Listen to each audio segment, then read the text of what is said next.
Viewers, এখন আমরা যশোর চূড়ামনকাঠি থেকে চৌগাছা রোডে যাব। আপনারা আমাদের সাথেই থাকেন। দেখেন রাস্তার পাশে কত সুন্দর করে বিভিন্ন সবজির চাষ করা হয়েছে। এখন আমরা চৌগাছার যে রাস্তাটা আছে চূড়ামনকাঠি থেকে, আমরা সেই রোডেই আছি। সেই রোড থেকে এখন সামনের দিকে যাচ্ছি।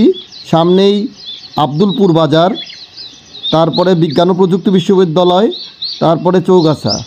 আমরা ওই রোডে এখন যতটুকু সম্ভব আপনাদেরকে দেখানোর চেষ্টা করতেছি। রাস্তাটা খুবই সুন্দর একটা রাস্তা, আর রাস্তাটার পাশে কত সুন্দর ফসলের চাষ করা হয়েছে আপনারা দেখেন। তো ভিউয়ার্স, আমরা যেতে থাকি আর আপনারাও রাস্তার দুই পাশে সৌন্দর্য উপভোগ করতে থাকেন। দেখেন রাস্তার দুই পাশে কত সুন্দর সবজির চাষ করা হয়েছে।